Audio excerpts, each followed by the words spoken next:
പറയണത് അത് ശ്രദ്ധിക്കുക.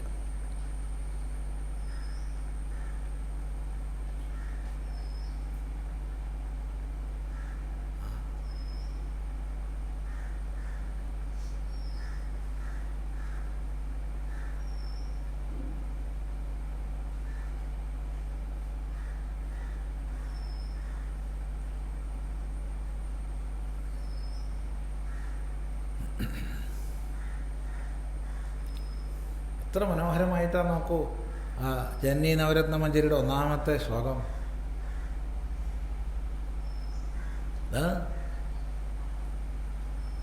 മുഴുവൻ അതുണ്ട്, ഒന്ന് ഓർത്ത് നോക്കൂ. പക്ഷെ ഓർമ്മിക്കാൻ കിട്ടണമെങ്കിൽ ഇവിടുത്തെ പുസ്തകം ജില്ലാനം കൊടുത്ത് വാങ്ങിയാലേ കിട്ടുള്ളൂ, അല്ലാണ്ട് കിട്ടില്ല. വേറെ ഏത് പുസ്തകം പഠിച്ചിട്ടും പറ്റില്ല. ഇവിടെ തന്നെ വെറുതെ എടുത്ത് വായിച്ചിട്ട് കാര്യമില്ല, ജില്ലാനം കൊടുത്തിട്ട് മേടിച്ചാൽ മാത്രമേ പറ്റുള്ളൂ. ഒന്നായ മാമതിയിൽ നിന്നായിരം ത്രിപുടി വന്ന് ആശു തന്മതി മറന്ന് അന്നാദിയിൽ പ്രിയമുണർന്ന് ആടലാം കടലിൽ ഒന്നായി വീണ് വലയും. ഇതാണ് സ്ഥിതി. എന്നാശയം ഗതി പെറും നാദഭൂമിയിൽ അമർന്ന്. ഇനിയാണ് ആവിരാഭപടരും ചിന്നാഭിയിൽ ത്രിപുടി എന്നാണ് അറുമ്പടി കലർന്ന് ആറിടുന്നു ജനനി. പ്രത്യേകത ഏകത്ര സംഗതിയാണ്. അപ്പം ആറും, അതുവരെ ആറില്ല, ചൂടാ. അപ്പം ആറും തണുക്കും. അതെന്നാ ഉണ്ടാവുക? എന്നാ അവിടെ തീവ്ര മുമുക്ഷുത്വം എന്നതിനെ പറയാം, ആ ഒരു ചോദ്യത്തിൽ. ശരി. ഏവം ഹി സുപരിനിഷ്ഠിത വിദ്യ സഫല സ്യാത്. ഇപ്രകാരം സുപരിനിഷ്ഠിതയായ വിദ്യ മാത്രമേ സഫലാകൂ. ഇങ്ങനെ വിദ്യ നമ്മളിൽ സുപരിനിഷ്ഠിതമാകണം, സ്വാനുഭൂതിയായി പ്രകാശിക്കണം. അവിടെ 3 പ്രത്യയങ്ങൾ വേർപെട്ട് കിടന്നാൽ ശരിയാവില്ല, 2 പ്രത്യയങ്ങൾ വേർപെട്ട് കിടന്നാൽ ശരിയാവില്ല, ഒറ്റ പ്രത്യയമാവണം.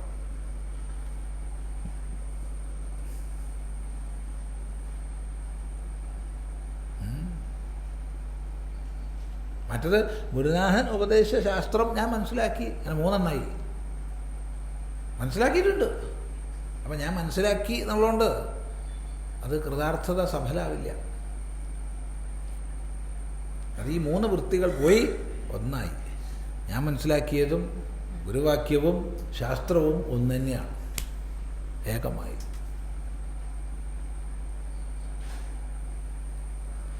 ഏവം ഹി സുപരിനിഷ്ഠിത വിദ്യ സഫല സ്യാത് ന അനിശ്ചിതയായ വിദ്യ സഫലയല്ല.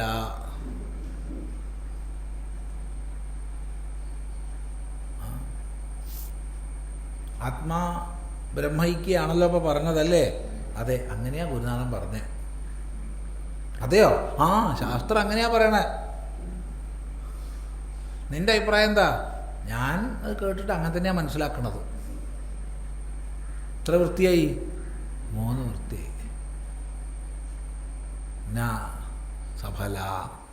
സഫലയല്ല, അത് തന്നെയാണ്. എന്തുകൊണ്ട്? എനിക്കറിയാം, അതുകൊണ്ട് തന്നെ. കഴിഞ്ഞു, അവിടെ കഴിഞ്ഞു.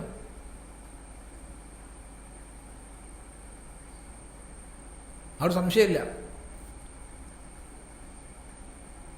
അവിടെ ഈശ്വരൻ്റെ അംശങ്ങളാണല്ലോ ജീവങ്ങൾ. സന്തോഷം. ഇളകുമോ? ഇളകില്ല. എതിർക്കാൻ പോവുമോ? എതിർക്കാൻ പോവില്ല. കാരണം അയാൾ മനസ്സിലാക്കിയിട്ടുള്ള തലത്തിൽ നിന്നാണ് അയാൾ പറയണത്.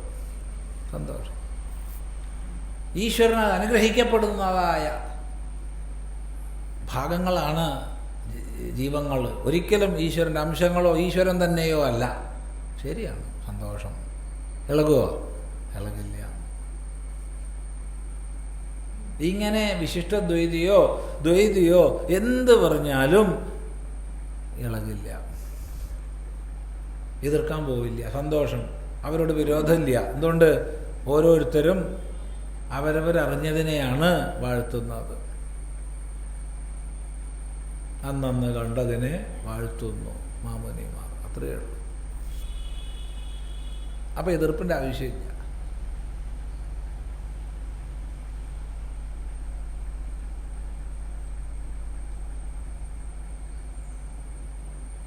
ചിന്തിക്കുക.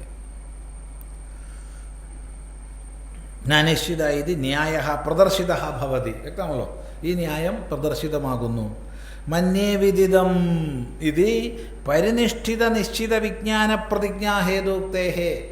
പരിനിഷ്ഠിതമായ വിജ്ഞാനം തനിക്ക് കൈവന്നിരിക്കുന്നു എന്ന് ഗുരുവിൻ്റെ മുമ്പിൽ പ്രതിജ്ഞ ചെയ്യുകയാണ് ആര്? ശിഷ്യൻ. മന്യേ വിദിതം.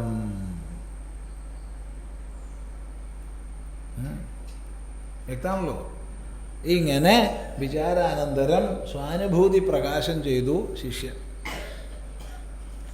എന്നിട്ടോ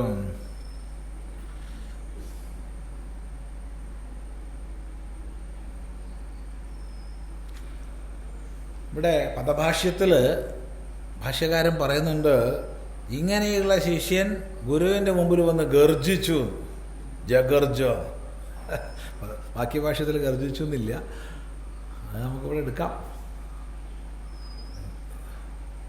ശിഷ്യൻ ഗുരുവിന് മുമ്പിൽ വന്നിട്ട് ഒറ്റ ഗർജനമാണ്.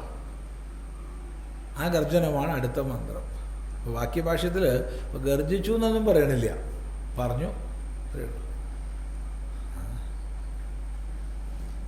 അവിടെ ഗർജിച്ചു എന്ന് പറഞ്ഞാൽ ഗുരുവിനെ നിന്ദിക്കുകയാണോ, ഭയപ്പെടുത്തുകയാണോ? അല്ലല്ല, സംശയരാഹിത്യത്തെ കാണിക്കുകയാണ്. ഇത്രയേ ഉള്ളൂ. നാഹം മന്യേഷു വേദേതി നോ ന വേദേതി വേദച യോ നസ്തദ്വേദ തദ്വേദ നോ ന വേദേതി വേദച. നാഹം മന്യേഷു വേദേതി നോ ന വേദേതി വേദച യോ നസ്തദ്വേദ തദ്വേദ നോ ന വേദേതി വേദച.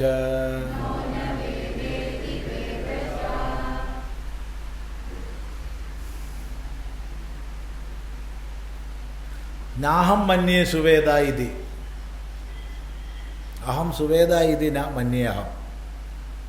ഞാൻ നല്ലപോലെ മനസ്സിലാക്കി എന്ന് വിചാരിക്കുന്നില്ല.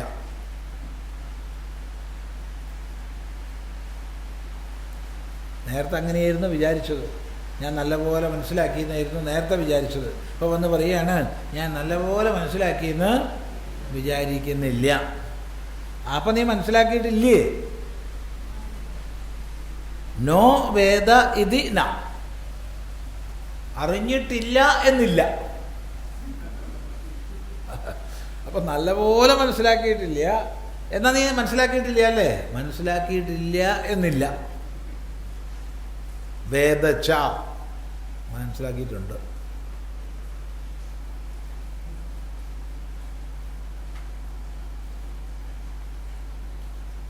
എന്താ പറച്ചിൽ നോക്കൂ. ഇല്ലേ,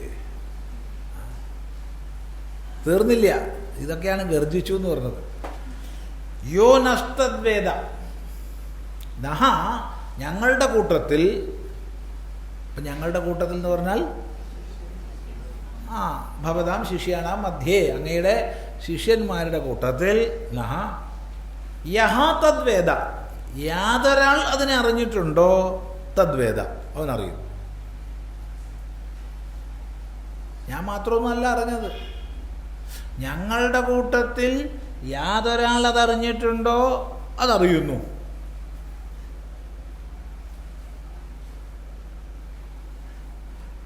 നോനവേദ ഇത് അറിഞ്ഞിട്ടില്ല എന്നില്ല എന്നറിയുന്നു. വേദച്ച അറിയുന്നു എന്നറിയുന്നു.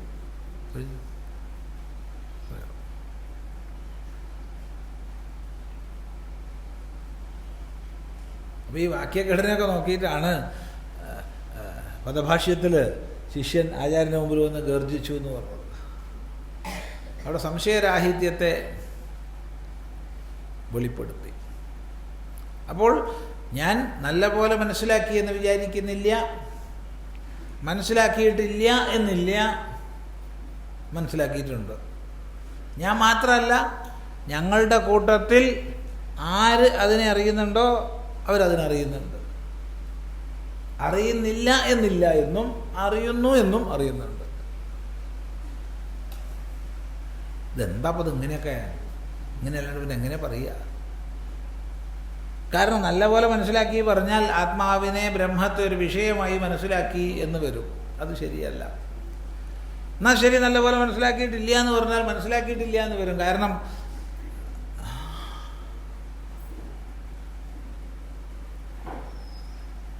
ഒരു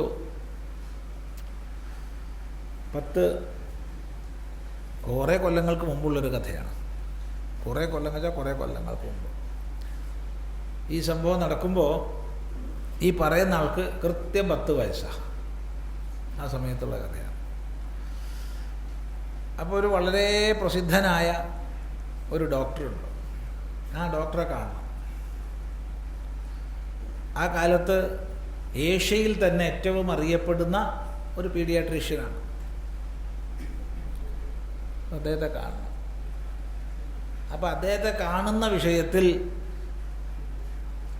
ബന്ധുവായിട്ടുള്ള ഒരാൾ പറഞ്ഞു ഈ കുട്ടിയുടെ അച്ഛനോട്, അദ്ദേഹത്തെ എനിക്ക് നല്ല പരിചയമാണ്. ആ അങ്ങനെ, എന്നാൽ പിന്നെ നീ കൂടെ വന്നാൽ മതി. ഓ ഞാൻ വരാം. അങ്ങനെ മൂപ്പരൊരു 3-4 ദിവസം മുമ്പ് തന്നെ അവിടെ വന്ന് താമസം തുടങ്ങി. നിശ്ചിതമായ ദിവസമായി. അപ്പോൾ പുറപ്പെടുന്നതിന് മുമ്പ്, അല്ല നിനക്ക് അയാളെ അറിയാമല്ലോ? പിന്നെ എനിക്കറിയാതെ, നല്ല അടുപ്പാണ്, വളരെ നല്ല അടുപ്പാണ്. സത്യം തന്നെയാണല്ലോ, പിന്നെ സത്യമല്ലാതെ എന്നാ പോവാ. അങ്ങനെ പുറപ്പെട്ട് ഒരു സ്ഥലത്തെത്തി. ബസ് മാറി കയറുന്നതിന് മുമ്പ് ഒന്ന് ഹോട്ടലിൽ പോകണമെന്നായി. അവിടെ ഹോട്ടലിലൊക്കെ പോയി ഭക്ഷണമൊക്കെ കഴിച്ച് പിന്നെ അടുത്ത ബസ്സിന് കയറി മുഖ്യ പട്ടണത്തിലെത്തി. എന്നാ പോവല്ലേ? ഞാൻ വഴി ചോദിച്ച് മനസ്സിലാക്കട്ടെ, എതിലെയാ പോകുന്നത്? അല്ല നിനക്ക് നല്ലോണം അറിയാമെന്ന് പറഞ്ഞിട്ട്, അത് ഇന്ന സ്ഥലത്താണ്, എന്നാലും ടൗൺ ആണല്ലോ. ടൗൺ ആവുമ്പോൾ ചില സംശയങ്ങൾ വന്നാലോ, വഴി തെറ്റാൻ സാധ്യതയുണ്ട്. നമുക്ക് മനസ്സിലായിക്കോളൂ. മനസ്സിലാക്കി കുറച്ചുകൂടി മുന്നോട്ട് പോയി. ഏകദേശമൊക്കെ അടുത്തെത്തിയപ്പോൾ ഇതാണെന്നുള്ളത് എനിക്കറിയാം. ഇതാണ് ഡോക്ടറുടെ വീട്. അത് ആർക്കും അറിയാലോ, അത് തന്നെ ബോർഡുണ്ടല്ലോ പുറത്ത്. അല്ല ഇതിൽ പരം നിനക്ക് അദ്ദേഹത്തെ നല്ല പരിചയമില്ല. അല്ല അദ്ദേഹം നല്ല ഡോക്ടറാണെന്ന് എനിക്ക് നല്ല പരിചയമാണ്. എടാ മഹാഭാവി ഒന്ന് ആലോചിച്ച് നോക്കുക. അയാൾ നല്ല ഡോക്ടറാണെന്നുള്ളത് എനിക്ക് നല്ല ഉറപ്പാണ്. അപ്പം നിനക്ക് അടുപ്പാന്ന് പറഞ്ഞു. ഞങ്ങൾ അടുത്ത് പലപ്പോഴും നിന്നിട്ടുണ്ട്. എന്താ കഥ? ഇത് കഥയല്ല, ഇത് ഉണ്ടായ സംഭവമാണ്.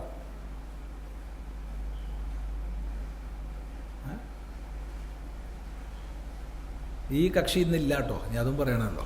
പക്ഷെ ഡോക്ടർ ഇന്നും ഉണ്ട്. ഈ പറഞ്ഞ ഡോക്ടർ ഇന്നും ഉണ്ട്. കോഴിക്കോടാണ്.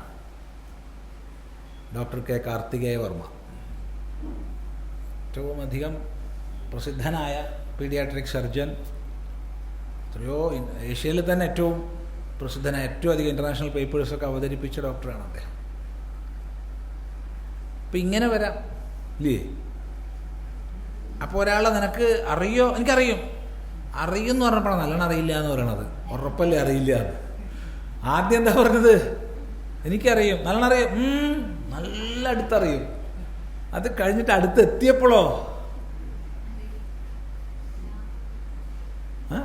അടുത്തെത്തിയപ്പോൾ അറിയില്ല. ഇയാൾ കണ്ടിട്ട് കൂടി ഉണ്ടാവില്ല ചിലപ്പോൾ. ഇത് വലിയൊരു പ്രശ്നമാണ്. അപ്പം ലോകത്തിൽ ഏതെങ്കിലും ഒന്നിനെ നല്ലോണം അറിയില്ല എന്ന് പറഞ്ഞാൽ അതിൻ്റെ അർത്ഥം എന്താണ്? അറിയില്ല എന്നാണ്. ശരിയല്ല? അത് ഉറപ്പാണ്.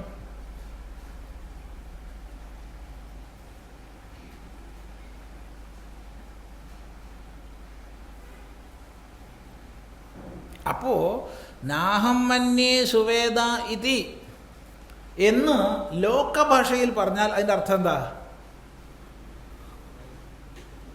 ലോകഭാഷയിൽ ഞാൻ നല്ലോണം അറിയില്ല എന്ന് പറഞ്ഞാൽ അതിൻ്റെ അർത്ഥം എന്താ? അറിയില്ല എന്നാ അതിൻ്റെ അർത്ഥം, സംശയമില്ല, ലോകഭാഷയിൽ. അതുകൊണ്ട് അതിനെ നിരസിച്ചിട്ട് പറഞ്ഞു അറിയില്ല എന്നില്ല. അപ്പം അറിയില്ല എന്നില്ല എന്നുള്ളത് കൊണ്ട് അറിയും എന്നാണ് അർത്ഥം. അറിയും. എന്നാൽ നല്ല പോലെ അറിയില്ല എന്ന് പറഞ്ഞാലോ വിശേഷയുക്തമായിട്ട് അറിയില്ല. എന്തുകൊണ്ട്? വിഷയരഹിതമായതുകൊണ്ട്. എന്തുകൊണ്ട്? ആത്മ അഭിന്നമായതുകൊണ്ട്. വിദിത അവിദിതാഭ്യാം അന്യത്, അറിയപ്പെട്ടതിൽ നിന്നും അറിയപ്പെടാത്തതിൽ നിന്നും ഭിന്നമായതുകൊണ്ട്, അറിയുന്നവൻ്റെ സ്വരൂപമായതുകൊണ്ട് നല്ല പോലെ അറിയാൻ കഴിയില്ല. അതുകൊണ്ട് ഞാൻ നല്ല പോലെ അറിഞ്ഞു എന്ന് വിചാരിക്കുന്നില്ല. നാഹം മന്യേസു വേദേതി. എന്നാ നീ അറിഞ്ഞിട്ടില്ല എന്ന് പറയരുത്, അറിഞ്ഞു. നോന വേദേതി. നീ ഒന്ന് തെളിച്ചു പറ. വേദച, അറിയുന്നു, തന്നെ തെളിച്ചു പറയുള്ളൂ. കഴിഞ്ഞു. അപ്പോൾ ഗുരുവിന് മനസ്സിലായി എന്ത്?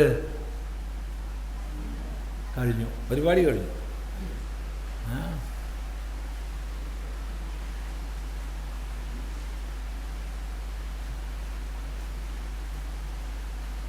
അപ്പോൾ ശരിക്ക് മീമാംസ്യമേവേദ എന്ന് പറഞ്ഞിട്ട് പറഞ്ഞയക്കുമ്പോൾ തന്നെ ദക്ഷിണ വാങ്ങേണ്ടതാണ്.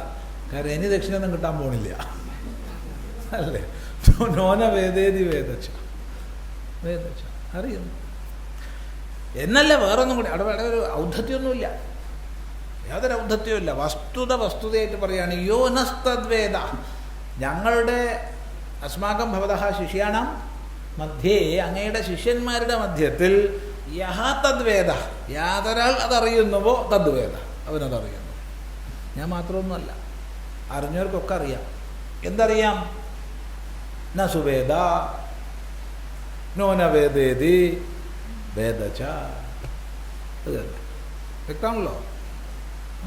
നോക്കൂ,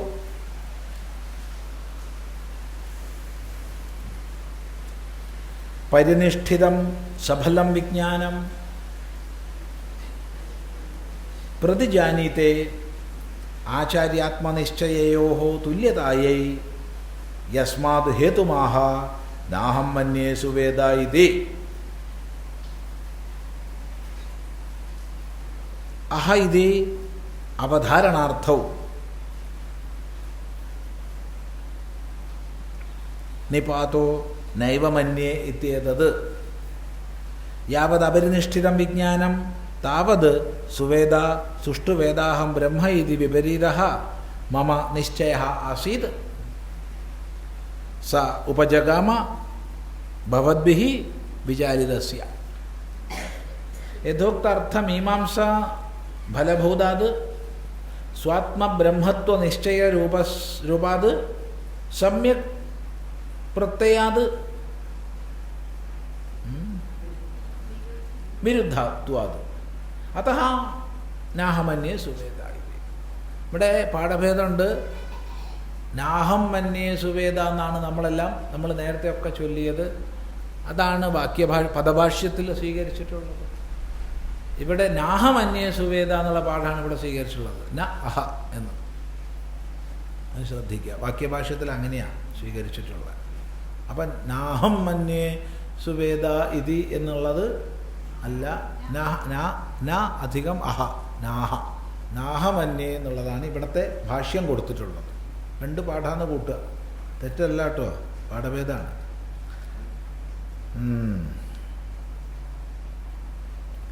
യസ്മാത് ചൈതന്യേ യസ്മാത് ച ഏതത് നൈവ ന വേദ നോ ന വേദേതി മന്യേ ഇതി അനുവർത്തതേ അവിദിത ബ്രഹ്മപ്രതിഷേധാത്. കഥം തർഹി മന്യസേ ഇത്യുക്തയാഹ വേദ ച ശബ്ദാത് വേദ ച ന വേദ ച ഇതി അഭിപ്രായ. വിദിത അവിദിതാഭ്യാം അന്യത്വാത് ബ്രഹ്മണഃ തസ്മാത് മയാ വിദിതം ബ്രഹ്മ ഇതി മന്യേ ഇതി വാക്യാർത്ഥഃ. അഥവാ വേദച ഇതി നിത്യവിജ്ഞാന ബ്രഹ്മസ്വരൂപതയാ നോന വേദ വേദൈവ ചാഹം സ്വരൂപവിക്രിയാഭാവാത് വിശേഷവിജ്ഞാനം ച പരാധ്യസ്ഥം ന സ്വതഃ ഇതി പരമാർത്ഥതഃ ന ച വേദ ഇതി യോ നസ്തദ്വേദ തദ്വേദേതി പക്ഷാന്തര നിരാസാർത്ഥം ആമ്നായഃ ഉക്താർത്ഥാനുവാദാത് യോ നഃ അസ്മാകം മധ്യേ സ ഏവ തദ് ബ്രഹ്മവേദ ന അന്യഃ ഉപാസ്യ ബ്രഹ്മവിത്വാദ് അതഃ അന്യസ്യ യഥാഹം വേദ ഇതി വേദ ച ഇതി പക്ഷാന്തരേ ബ്രഹ്മവിത്വം നിരസ്യതേ കുതഃ അയം അർത്ഥഃ അവസീയതേ ഇതി ഉച്യതേ ഉക്താനുവാദാദുക്തം ഹ്യനുവദതി നോ ന വേദേതി വേദ ച ഇതി.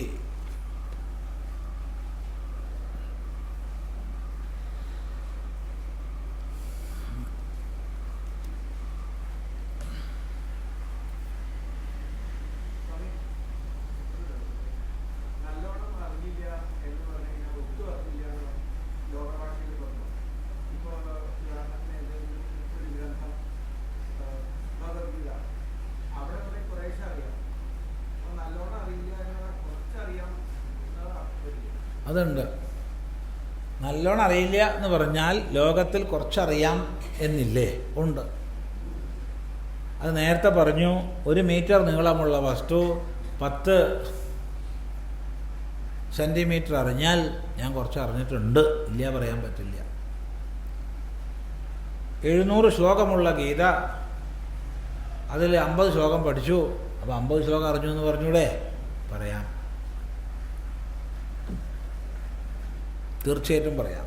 എന്നാൽ അഖണ്ഡമായിരിക്കുന്നതിനെ സംബന്ധിച്ച് നേരത്തെ പറഞ്ഞ കിണർ ചാടുന്ന ചർച്ചയിൽ ഞാൻ കാൽഭാഗം ചാടും, ഞാൻ അരഭാഗം ചാടും, ഞാൻ മുക്കാൽ ഭാഗം ചാടും എന്ന് പറഞ്ഞാൽ ഉള്ളിൽ തന്നെ വീണ് മുങ്ങിച്ചാകും തന്നെ അർത്ഥം.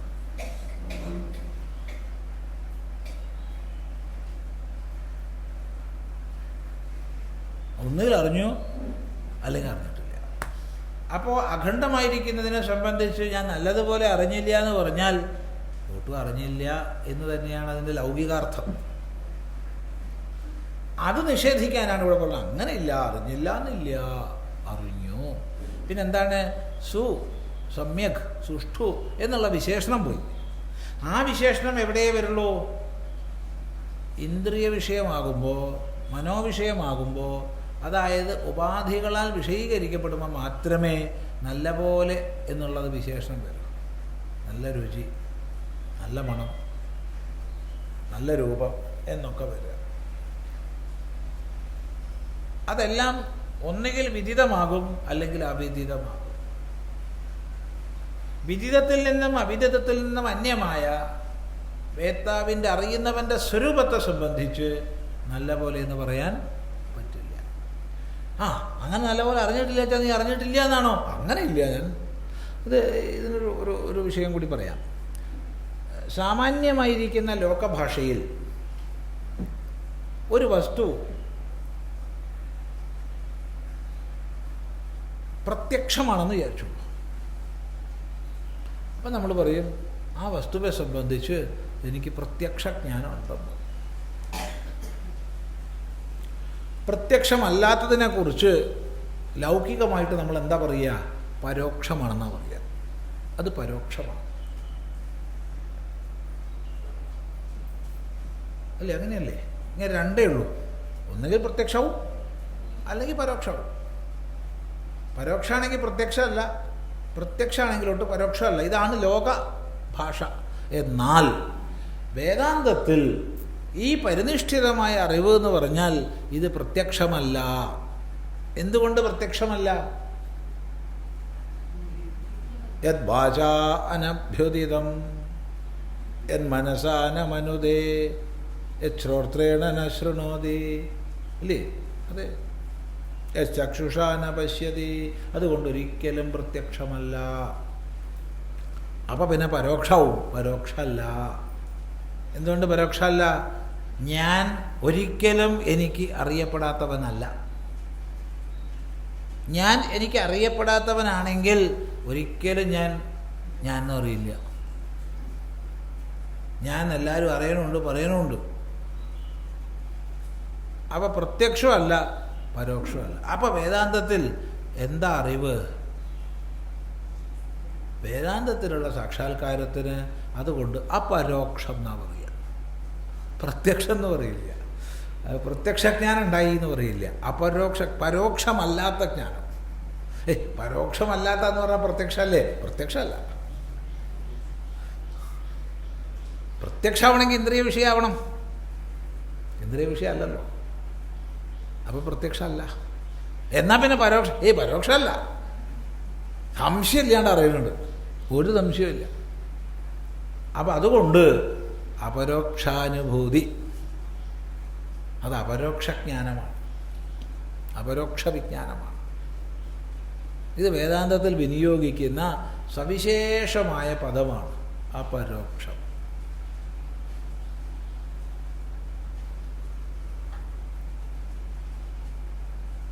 ആ അപരോക്ഷജ്ഞാനത്തെ വെളിപ്പെടുത്തുന്ന മന്ത്രമാണിത്. കാരണം സുവേദ എന്ന് പറഞ്ഞാൽ പ്രത്യക്ഷമായി. അപ്പോൾ പ്രത്യക്ഷത്തെ നിഷേധിച്ചു കഴിഞ്ഞാൽ ഉടനെ പരോക്ഷാന്ന് വന്നു.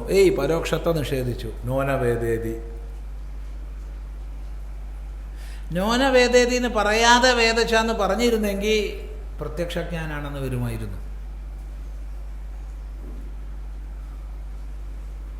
മനസ്സിലായില്ല? ചിന്തിക്കുക.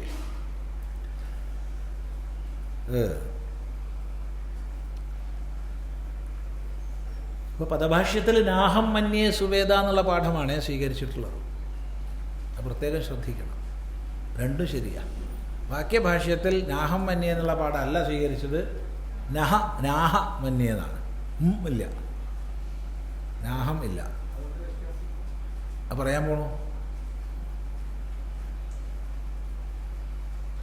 പരിനിഷ്ഠിതം സഫലം വിജ്ഞാനം പ്രതിജാനീതേ ആചാര്യാത്മനിശ്ചയയോഃ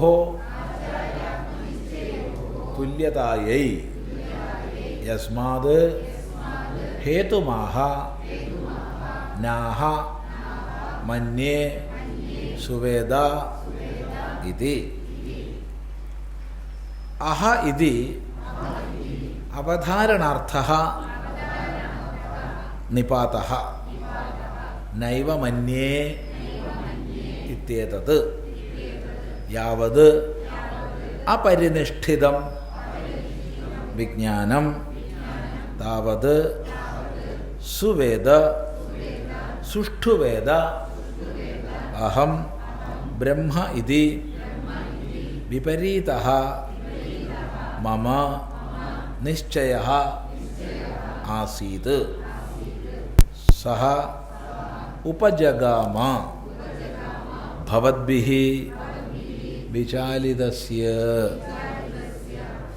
യഥോക്തർത്ഥമീമാംസാ ഫലഭൂതാത്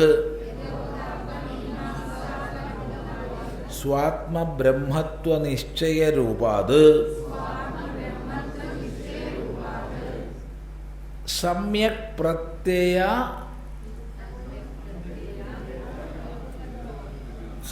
പ്രത്യയ അവിരുദ്ധത്വാത് അതഃ നാഹ മന്യേ സുവേദ ഇതി.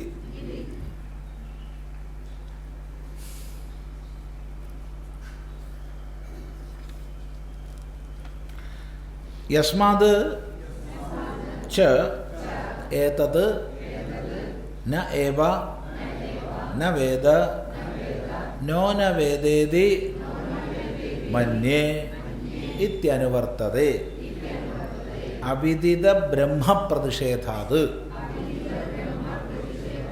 കഥം തർഹി മന്യസേ ഇത്യുക്തേ ആഹ വേദ ച ശബ്ദാത് വേദ ച ന വേദ ച ഇത്യഭിപ്രായഃ. വിദിത അവിദിതാഭ്യാം അന്യത്വാത് ബ്രഹ്മണഃ തസ്മാത് മയാ വിദിതം ബ്രഹ്മ ഇതി മന്യേ ഇതി വാക്യാർത്ഥഃ. അഥവാ വേദച ഇതി നിത്യവിജ്ഞാനബ്രഹ്മസ്വരൂപതയാ നോനവേദ വേദൈവ ചാഹം സ്വരൂപവിക്രിയാഭാവാത് വിശേഷവിജ്ഞാനം ച പരാധ്യസ്ഥം ന സ്വതഃ ഇതി പരമാർത്ഥതഃ ന ച വേദ ഇതി. യോ നസ്തദ്വേദ തദ്വേദ ഇതി പക്ഷാന്തര നിരാസാർത്ഥം ആമ്നായഃ ഉക്താർത്ഥാനുവാദാത് യഹ നഹ അസ്മാകം മധ്യേ സ ഏവ തദ്ബ്രഹ്മവേദ ന അന്യഃ. ഉപാസ്യ ബ്രഹ്മവിത്വാത് അതഃ അന്യസ്യ യഥാ അഹം വേദ ഇതി. വേദ ച ഇതി പക്ഷാന്തരേ ബ്രഹ്മവിത്വം നിരസ്യതേ. കുതഃ അയം അർത്ഥഃ അവസീയതേ ഇതി ഉച്യതേ. ഉക്താനുവാദാത് ഉക്തം ഹി അനുവദതി നോ ന വേദേതി വേദ ച ഇതി.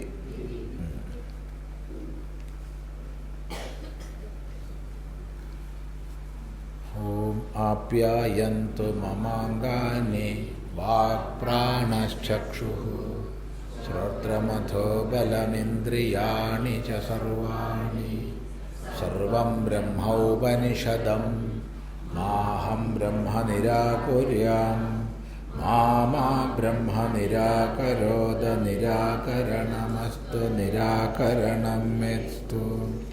തദാത്മനി നിരതേയ ഉപനിഷത്സു ധർമാഃ തേ മയി സന്തു. ഓം ശാന്തി ശാന്തി ശാന്തി.